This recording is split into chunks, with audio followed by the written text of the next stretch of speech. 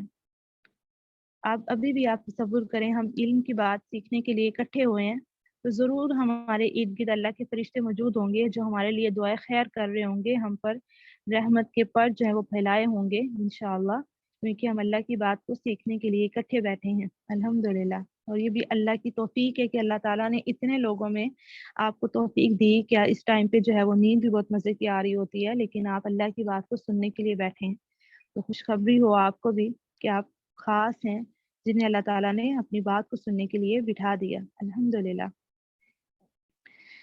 جن لوگوں کو قرآن کی آیت ہے البقرہ کی آیت نمبر 121، جن لوگوں کو ہم نے کتاب عنایت کی ہے وہ اسے ایسے پڑھتے ہیں جیسے پڑھنے کا حق ہے، یہی لوگ اس پر ایمان رکھنے والے ہیں۔ تو دیکھیں اللہ کی کتاب پر ہم کہتے تو ہیں کہ ہم ایمان لائے، تو ایمان رکھنے میں یہ بات بھی ہمیں اس آیت سے سمجھ آ رہی ہے کہ اس کا حق ادا کرنا ہے، اس کو پڑھنے کا حق ادا کرنا ہے۔ تو پڑھنے کا حق کیسے ادا ہوگا، اس پہ ہم پہلے بھی کئی بار بات چیت کر چکے ہیں کہ قرآن کو اسی طرح سے پڑھنا ہے جیسے وہ نازل ہوا ہے۔ جیسے سورۃ اخلاص کی ہی اگر میں بات کروں تو اس میں بھی 3-4 ایسی غلطیاں ہیں، کامن مسٹیک ہیں جو موسٹلی لوگوں کی آتی ہیں۔ پہلے یہ تھا کہ ہم انسٹیٹیوٹ میں جب کوئی بھی نیا بیچ آتا تو اس میں اکثر تجوید کا پیریڈ میرے پاس ہوتا، جب میں لیتی تو پوری کلاس میں سے اگر 30 کی کلاس ہے تو اس میں سے بمشکل 1 یا 2 اسٹوڈنٹ ایسے ہوتے جن کی تجوید ٹھیک ہوتی، باقی سب کی کسی کی بہت غلط اور کسی کی غلط ہوتی۔ یہ حالات ہیں ہم مسلمانوں کے، اور سب ویل ایجوکیٹڈ کلاس میں بیٹھے ہوتے تھے۔ اور ابھی پچھلے دنوں جو ہے وہ گورنمنٹ ٹیچرز کو ٹریننگ کا موقع ملا، تو اس دوران بھی میں حیران تھی دیکھ کے کہ ہمارے ٹیچرز ہیں قوم کو جو لے کر چلنے والے ہیں، جو قوم کا مستقبل بنا رہے ہیں۔ ایک استاد کا بہت مقام ہے، ایک معلم کا، رسول اللہ بھی ایک معلم تھے، بڑی اہمیت ہے اس لحاظ سے استادوں کی، کرنی بھی چاہیے ان کی عزت۔ لیکن اس دوران بھی جب انہیں تجوید کی ٹریننگ دی گئی تو دیکھنے کو ملا کہ 30 کی کلاس ہوتی تھی، 30-35 کی، اور اس میں سے بھی بامشکل 1 یا 2 لوگ ہوتے تھے جن کی تجوید ٹھیک ہوتی تھی، اور کسی سیشن میں کوئی بھی نہیں ملتا تھا، اور کسی میں یہ بھی ہو جاتا تھا کہ چلیں 2 سے 3 کی اچھی تجوید نکل آئی، باقی سب کی مسٹیک ہوتی تھی۔ تو ٹریننگ کے بعد پھر ان ٹیچرز کو بھی احساس ہوتا تھا کہ ہم نے تو اپنی زندگیاں ضائع کر دی ہیں، ہمیں تو لگا ہم درست ہیں، ہم صحیح ٹریک پہ جا رہے، لیکن ہم نے تو قرآن کو صحیح سے پڑھنا ہی نہیں سیکھا۔ اور آپ کو پتہ ہے ٹیچرز ان پڑھ تو نہیں بیٹھے ہوں گے وہاں، انہوں نے بھی ایک زندگیاں لگائی ہوئی تھی اپنی پہلے سیکھنے میں اور پھر سکھانے میں، لیکن قرآن کو ہم نے اصل میں نا فرسٹ پریورٹی پہ نہیں رکھا ہوا، اسے آپشنل رکھا ہوا ہے۔ تو اپنی آنے والی زندگیوں میں اور آنے والی نسلوں میں، اور جو نسلیں موجود ہیں ان کے لیے ضرور فکر مند ہوں کہ انہیں قرآن کا تلفظ صحیح سکھا دے۔ سورۃ اخلاص کی جیسے میں نے آپ کے سامنے اگزامپل رکھی، قل هو اللہ احد اللہ الصمد لم یلد ولم یولد ولم یکن لہ، یہاں مسٹیک کیا ہوتی ولم یکن لہ، لاہ پھر کفوا احد کو کفوا احد۔ یہ میں نے آپ کو وہ 2 مسٹیک بتائیں جو کامن ہے اور بڑی غلطی ہے، اسے کہتے ہیں لحن جلی، جو حرام غلطی ہے۔ اور باقی اس کے اندر اگر باریکی سے دیکھا جائے تو اس میں بہت سی مسٹیک ہوتی ہیں۔ اللہ الصمد میں لام کو موٹا نہیں کیا جاتا، صمد میں صاد کو سین سے ملا لیا جاتا ہے، قلقلہ نہیں ہوتا۔ قل ہو اللہ کی بات کریں تو ہا اچھے سے ادا نہیں ہوتا، ہو نہیں ادا ہوتا، یا ہو کو کھینچ دیا جاتا ہے۔ تو اب دیکھیں ایک صورت میں نے آپ کے سامنے رکھی، آپ میں سے کسی ایک ممبر کا سوال بھی آتا ہے کہ اگر ہم تجوید کے ساتھ نہیں پڑھتے تو ہمیں ثواب نہیں ملتا، تو بات یہ ہے کہ تجوید سیکھے بغیر آپ قرآن ٹھیک نہیں پڑھ سکتے، اس میں ضرور مسٹیک ہے، کیونکہ تجوید سے ہمیں طریقہ پتہ چلتا ہے قرآن سیکھنے کا۔ تو اس لیے آپ ضرور ارادہ کریں کہ اس آیت کے مصداق جو ہے وہ آپ بھی بنیں، آپ قرآن کا حق ادا کرنے والے ہوں انشاءاللہ۔ سورہ العنکبوت کی آیت نمبر 49 میں آتا ہے، بلکہ یہ روشن آیات ہیں جو اہل علم کے سینوں میں محفوظ ہیں۔ سبحان اللہ۔ تو اس آیت سے ہمیں کیا سمجھ آیا کہ قرآن کی آیات کو اپنے سینوں میں حفظ کر کے محفوظ کرنا ہے۔ آپ میں سے کچھ لوگ ہوں گے جنہوں نے 30 پارہ شاید حفظ کر رکھا ہو، اور کچھ جو ہیں وہ اب ارادہ باندھ لیں کہ پورا قرآن نہیں تو کم از کم 30 پارہ ضرور حفظ کرنا ہے۔ اس کی آخر سے آپ چھوٹی چھوٹی صورتوں کو پڑھنا شروع کریں، ایک ایک صورت کو یاد کریں۔ آج کل ویسے بھی رمضان ہے، تو رمضان میں آپ کے پاس وقت بھی ہوتا ہے، تو آپ 30 پارہ شروع کر لیں لاسٹ سے، ٹھیک ہے؟ اسے صبح دوپہر ہر نماز کے بعد پڑھیں، بار بار پڑھیں، پھر آپ کو وہ حفظ ہو جائے گا۔ تو اس طرح سے 2 2 3 3 آیات کر کے جو ہے آپ حفظ کرنے کی کوشش کریں۔ اپنے دوستوں کا ایک گروپ بنا لیں اور آپ خود سے سیکھیں، اسے اچھا کریں، کسی قاری کی تلاوت کو سنیں، اس سے تجوید کو آپ کو پتہ چلے گا کیا مسٹیک ہے، اور پھر حفظ کر کے ایک دوسرے کو سنائیں۔ سورہ آل عمران کی آیت نمبر 18 میں آتا ہے، اللہ نے خود شہادت دی ہے، یہ علم والوں کی فضیلت ہے اس آیت میں، کہ اللہ نے خود شہادت دی ہے کہ اس کے سوا کوئی خدا نہیں۔ یہی شہادت فرشتوں نے بھی دی اور اہل علم نے بھی دی، یعنی اللہ نے جہاں اپنی بات رکھی، اپنے ساتھ فرشتوں کا تذکرہ کیا اور ساتھ ہی علم والوں کا تذکرہ کیا۔ تو اگر تو ہم علم والے ہیں تو اس کا مطلب ہم بھی یہاں، ہماری بھی بات یہاں پہ ہو رہی ہے۔ سورہ فاطر کی آیت نمبر 28 میں آتا ہے، انما یخشى اللہ من عباده العلماء، علم والے جو بنتے ہیں وہی اللہ تعالیٰ سے ڈرتے ہیں۔ علماء جو ہیں علم والے، وہی خشیت رکھتے ہیں، تقوی رکھتے ہیں۔ سورہ مجادلہ کی آیت نمبر 11 ہے، اللہ تم میں سے مومن اور اہل علم کے درجات بلند کرے گا۔ علم میں پختگی رب سے تعلق میں پختگی سے آتی ہے۔ اگر ہم چاہتے ہیں نا علم میں پختگی آ جائے، پختہ کار لوگوں میں ہم بھی شامل ہو جائے، تو پھر اس میں یہ ہے کہ ہمیں رب سے تعلق میں پختگی کرنی ہوگی۔ یہ نہیں ہے کبھی ہم رب کے قریب ہو جائیں، کبھی ہمارے دل میں اللہ تعالیٰ کی محبت ہو، ہماری یادوں میں رب بسے، ہمیں کسی اور کی فکر نہ ہو، کسی اور کی یادیں نہ ہو، لیکن ایسا کچھ ٹائم کے لیے ہو، پھر کچھ دنوں بعد ہم بالکل اللہ تعالیٰ کو بھول جائیں، جب پریشانی آئی پھر اللہ تعالیٰ کی طرف لوٹ گئے۔ تو ایسا نہیں کرنا، خوشی میں بھی غم میں بھی ہر صورت میں ہم نے اپنے رب کو نہیں بولنا۔ اسلاف جب علم سیکھنے بیٹھتے تو نوافل پڑھ کر بیٹھتے تھے۔ شاید امام شافعی کے بارے میں آتا ہے کہ جب ان کے اسٹوڈنٹ ان کے پاس آئے اور سبق سنا رہے تھے تو اٹکنے لگے، تو انہوں نے پوچھا صبح کی نماز پڑھی تھی؟ تو اسٹوڈنٹ نے جواب دیا کہ نہیں، آج کی نماز میری مس ہو گئی۔ تو جو استاد تھے انہوں نے وجہ جان لی کہ اٹکنے کے پیچھے کوئی نہ کوئی وجہ ہے۔ تو دیکھیے ہماری زندگی میں بھی جب مشکلات آتی ہیں نا، ہماری زندگی بھی اٹکنے لگتی ہے، دل پریشان ہوتا ہے، تو کہیں نہ کہیں ضرور ہم نے بھی کوئی غلط قدم اٹھایا ہوتا ہے، کہیں کمی کی ہوتی ہے جس کی وجہ سے ایسا ہو رہا ہوتا ہے۔ اگر ہم غور کریں نا تو ہمیں اپنی کمی، اپنا اٹھایا گیا غلط قدم پتہ چل جاتا ہے۔ برائیاں جو ہیں وہ علم کے راستے کی رکاوٹ ہیں، علم پھر نہیں ویسے آتا جیسے آنا چاہیے۔ اخلاقی برائیوں کو دور کرنے کی ضرورت ہے، پھر علم دل میں بیٹھتے ہیں۔ پختگی کے لیے اللہ کے کلام پر بھروسہ کرنا ہے اور عہد پر بھروسہ کرنا ہے کہ اللہ نے جتنی بھی باتیں کی ہیں وہ سچی ہیں، ان میں کوئی شک نہیں ہے، لا ریب فیہ، قرآن میں کوئی شک نہیں ہے۔ عہد جو بھی اللہ نے دیے ہیں وہ سچے ہیں۔ جب انسان کو وعدے اور وعیدوں پر یقین نہیں رہتا تو پھر اللہ پر بھروسہ نہیں رہتا۔ اللہ کے فضل اور رحمت کے شعور کے ساتھ پختگی آتی ہے، غور و فکر سے رحمتوں کا شعور ملتا ہے۔ اللہ کی قضاء و قدر پر پختہ یقین رکھنے سے علم میں پختگی آتی ہے۔ خوف خدا سے علم پختہ ہوتا ہے۔ وہ لوگ جب اللہ کا کلام سنتے ہیں تو ان کی جلدیں نرم پڑ جاتی ہیں، رونگٹے کھڑے ہو جاتے ہیں۔ یہ علم والوں کی اللہ تعالیٰ صفات بتا رہے ہیں، مومنین کی، کہ جب ان کے سامنے کلام پڑھا جاتا ہے، اللہ تعالیٰ کے قرآن کی تلاوت ہوتی ہے تو ان کی جلدیں نرم پڑ جاتی ہیں، ان کے رونگٹے کھڑے ہو جاتے ہیں۔ تو ہمیں بھی ضرور دیکھنا چاہیے جب قرآن کی تلاوت ہم سن رہے ہوتے ہیں تو اس کا ہمارے روح پہ، ہمارے جسم پہ کیا اثر ہو رہا ہوتا ہے یا نہیں ہو رہا ہوتا۔ بے خوف انسان کو اللہ کی کسی بات پر یقین نہیں ہوتا۔ دراصل ایمان ہی علم ہے، علم کے ذریعے ایمان کو سیکھا جاتا ہے، یقین ہی کو سیکھتا ہے انسان علم کے ذریعے سے۔ غافل ہونے سے علم میں پختگی نہیں آتی، کیونکہ اس کا دل دماغ جو وہ ایک جگہ پہ رکتا ہی نہیں ہے۔ غافل دل جو ہوتا ہے وہ بھٹکتا رہتا ہے۔ بسا اوقات ایسا ہوتا ہے کہ جن لوگوں نے کفر کیا وہ کہیں گے کہ کاش وہ مسلمان ہوتے، انہیں چھوڑ دو، کھائیں اور پئیں، اور ان کی جھوٹی امیدیں انہیں غفلت میں ڈالے رکھیں۔ تو یہ بات کی ہے کافروں کی کہ وہ بس امیدیں لگاتے ہیں اور کہتے ہیں کہ کاش ہم وہ مسلمان ہوتے، یعنی آخرت کے دن بھی پھر ان کو یہ ہوگا کاش ہم بھی مسلمان ہوتے، لیکن دنیا میں جو ہے وہ کھا رہے ہیں، پی رہے ہیں، غفلت میں ڈوبے ہوئے ہیں، عیش پرست زندگی گزار رہے ہیں، جھوٹی امیدیں ہیں۔ اور جھوٹی امیدیں ہم مسلمان بھی اکثر لگا لیتے ہیں، اللہ تعالیٰ کی اطاعت بھی نہیں کرتے ہیں، فرما برداری بھی نہیں کر رہے ہیں، صحیح غلط کا بھی ہم احتیاط نہیں کرتے ہیں، گناہ بھی کرتے ہیں، اور پھر ہم نے امید لگائی ہے کہ جنت پہ تو ہم مسلمانوں نے ہی جانا ہے۔ جو اللہ کو حق سمجھتا ہے پھر وہ اللہ سے ڈرتا ہے اور متقی بن جاتا ہے۔ اقترب للناس حسابهم وهم في غفلة معرضون، اللہ تعالیٰ کہتے ہیں کہ حساب کا وقت لوگوں کا قریب آ گیا اور وہ غفلت میں منہ موڑنے والے ہیں۔